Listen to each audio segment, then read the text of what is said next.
Hello everyone and welcome to the lecture on Amazon Transcribe. So this lecture will contain all these topics.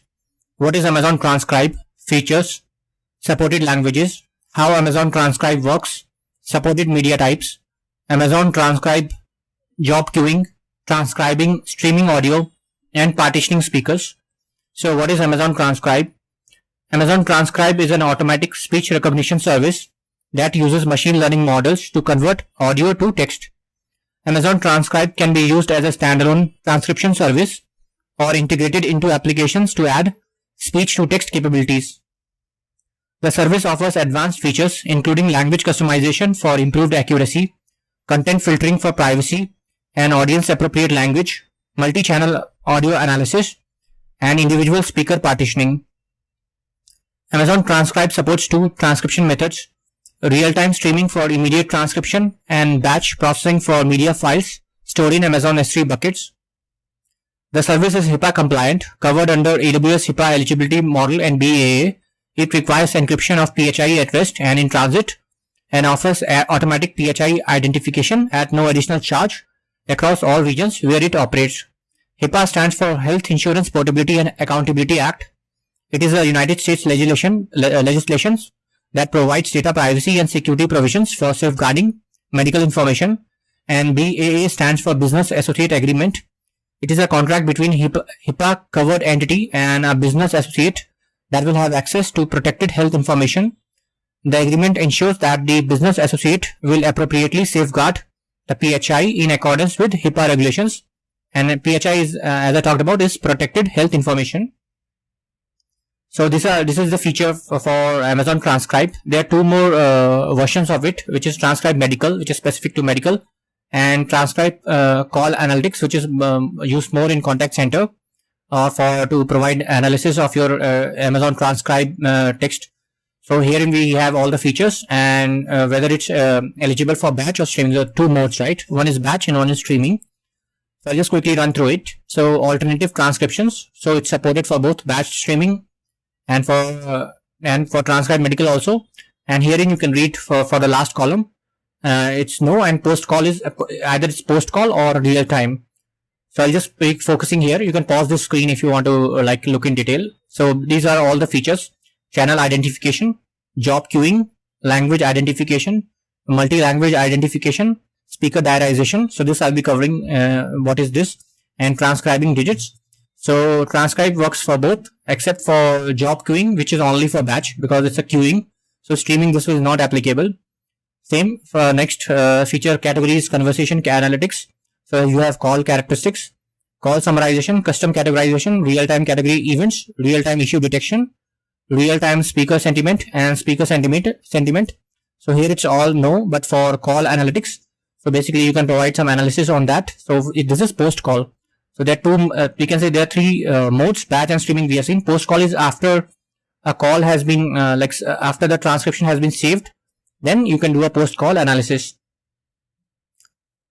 So moving on, next set of features is under language customization. So you have custom language models and custom vocabularies. So it's supported for both batch and streaming. And for medical, it's not, because it will only work with English language. And next is resource organization. So you have tagging. So you can tag your outputs, and then sensitive data. So you have identifying personal health information. For Amazon Transcribe, no. So this feature is not available. For medical, it's available for batch and streaming because of the nature of the industry. And identifying personally identifiable information, it's this feature is there for streaming data. So it can figure out in real time something like social security number, names, age, date of birth and stuff like that, addresses. And redacting audio, so this is no, but this is available for call. And moving on, you have vocabulary filtering, so this is available for both. And redacting transcripts, this is also batch streaming, both it's available. And subtitles, it's only available for batch. It cannot do for real time because it's very time consuming or resource intensive. Okay, these are the supported languages, and there are over 100 plus language. So most of the popular languages are there. So I put so this may not be the most up to date, but you will see most of the popular languages are there. So you will check the official documentation, like whether they have added new languages. But if it's there on the screen, that means it's already supported. Then how Amazon Transcribe works. So Amazon Transcribe uses machine learning models, as I talked about, speech to text. Then you have transcript content. So in addition to the transcribed text, transcripts contain data about the transcribed content, including the confidence scores and timestamps for each word or punctuation mark. So this will be like additional metadata, like what is the confidence score in terms of this being able to tell whether this what was spoken was correctly figured out as this particular word. So there will be confidence score because it uses machine learning rather than pre-fed like data. So transcription methods. So this one I already talked about. There are two main categories. One is batch transcriptions. So transcribe media files that have been uploaded into Amazon S3 bucket. So for this, you have to first put in S3 bucket and then you can do a batch transcription. For streaming transcription, transcribe media streams in. This one is real time. And these are the supported media types. So you have under batch these formats: AMR, FLAC, M4A, MP3, MP4, OGG, WebM, and WAV WAV. For streaming, there are three formats: FLAC, OGG Opus, and PCM encoding. But the recommended formats is FLAC and WAV, the WAV with PCM 16-bit encoding. And for streaming, again it's same, FLAC and PCM signed 16-bit Little Indian audio.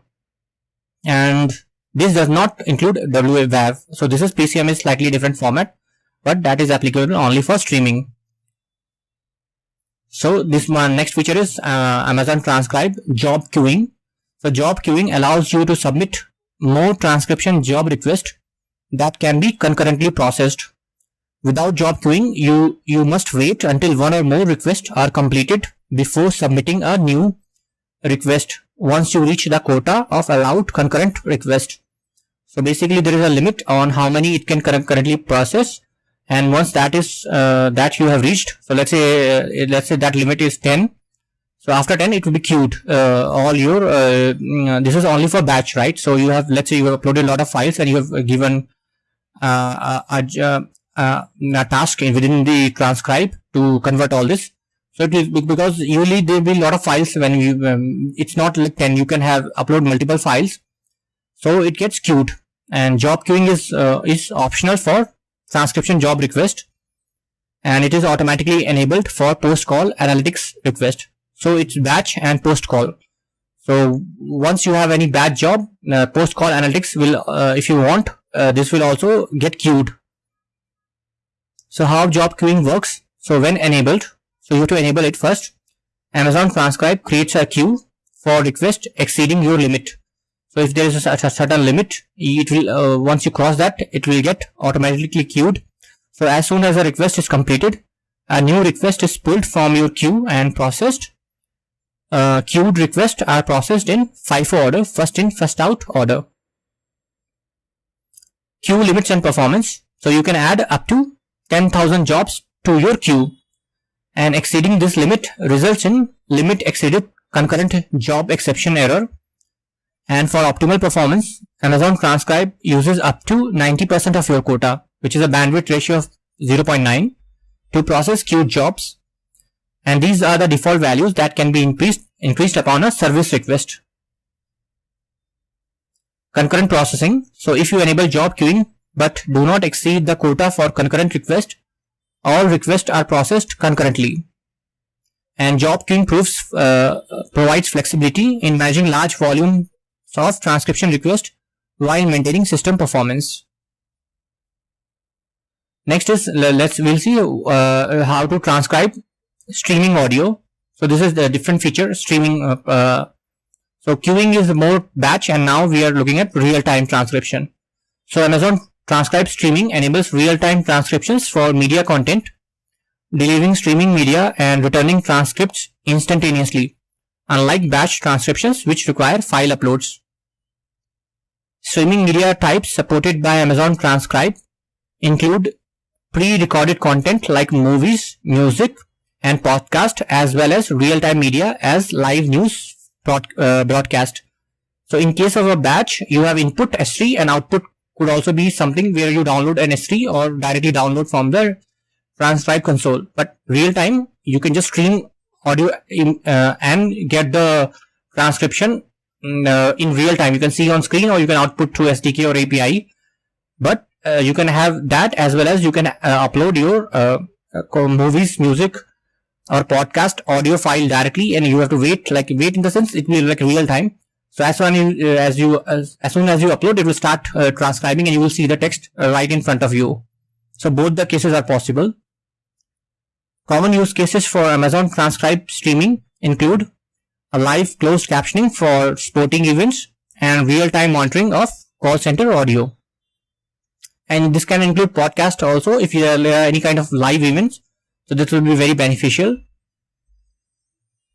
Streaming content is delivered to Amazon Transcribe as a series of sequential data packets or chunks which are transcribed instantaneously.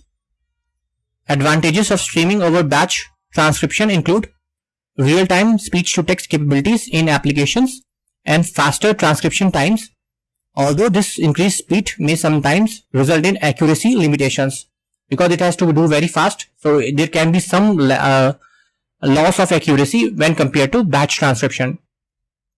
Amazon Transcribe offers multiple options for streaming, including SDKs, which is the preferred and which will be most likely you will be using in your real-time applications, because you will not be opening Transcribe console.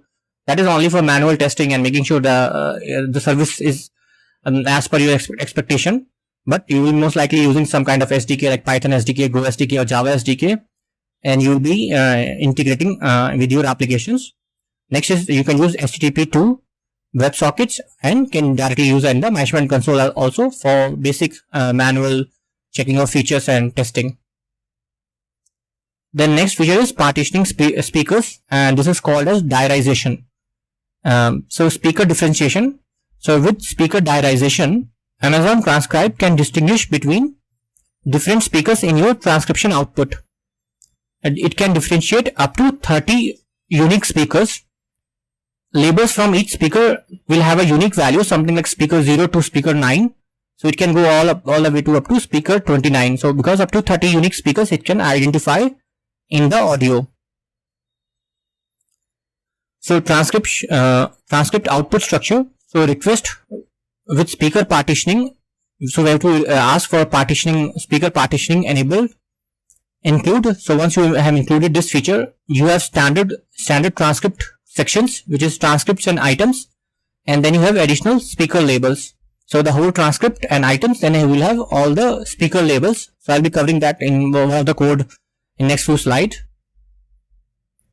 So speaker label section. So speaker label section is grouped by speaker and contains the channel label, like from which audio it has coming, the number of speakers and segments for each utterance. So this is at a higher level.